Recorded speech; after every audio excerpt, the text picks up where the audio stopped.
Are you prepared for storms and flooding? Here are some recommendations and tips from the Alameda County General Services Agency, Office of Sustainability, and voluntary organizations active in disasters. Flooding is the most common natural disaster in the U.S., so it's important to understand the risks and know what to do if a flood occurs. Atmospheric rivers are long, narrow regions in the atmosphere that transport water vapor. You can think of them as rivers in the sky.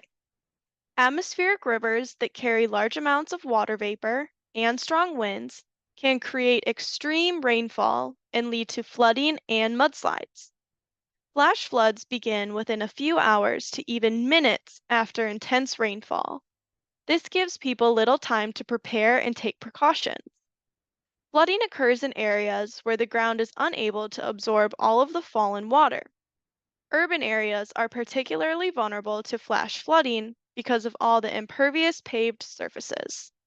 A flood watch is when conditions for floods are favorable and possible, and a flood warning is when flooding is imminent or happening. Mudslides can happen when water rapidly accumulates in the ground. Mudslides can contain water, mud, rocks, and debris. Watch for mudslides in areas with steep slopes and runoff, construction, and burned land from wildfires. Mudslides can cause road closures, which will be posted to the public works site for the county. Storms bring strong winds with ranging intensity. Strong winds may produce difficult driving conditions for vehicles and knock down trees, power lines, fences, and temporary structures. Loose or unsecured objects may be blown away. A wind advisory is when sustained winds of 31 to 39 miles per hour for an hour or more and/or wind gusts of 46 to 57 miles per hour for any duration are expected. A high wind warning is when sustained winds of 40 miles per hour or higher for an hour or more, or wind gusts of 58 miles per hour or higher for any duration are expected. And a high wind watch is when high wind warning conditions are possible. So, who is most vulnerable?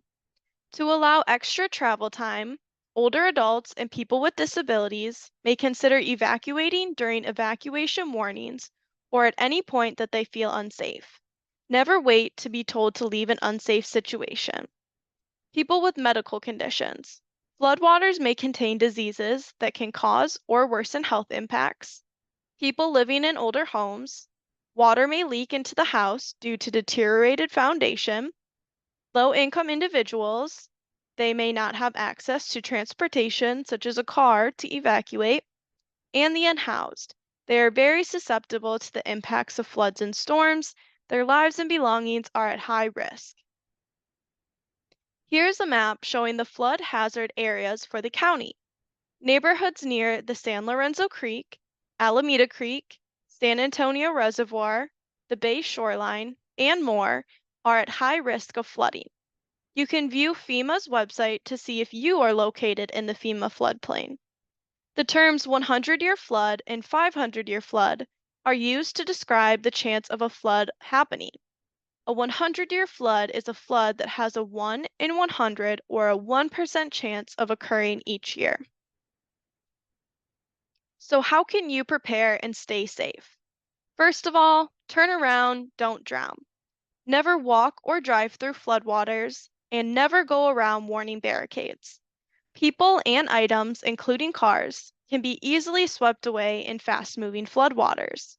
Just 6 inches of water can knock you over, and 1 foot of water can float many vehicles. Avoid contact with floodwater. There may be pollutants, debris, downed and charged power lines, or animals such as snakes hiding in floodwaters. When high winds are expected, remove or secure any outdoor hazards such as patio furniture, garbage cans, grills, children's toys, and more. Place sandbags along the perimeter of your home to divert water away from the foundation.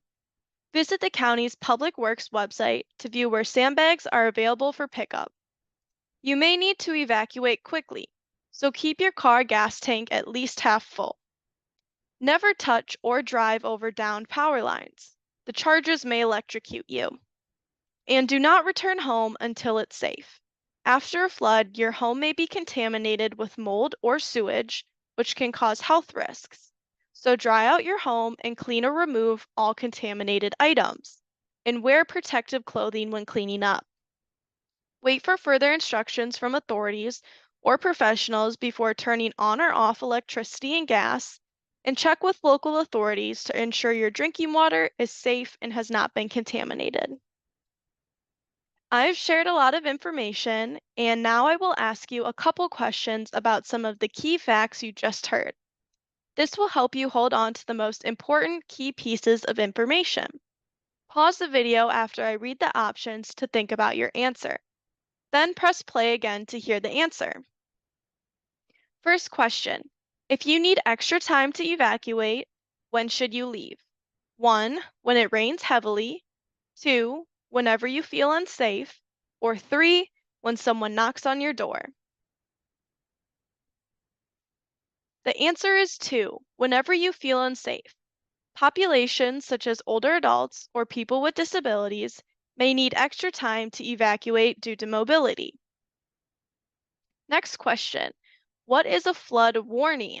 1. When the conditions for floods are favorable and possible.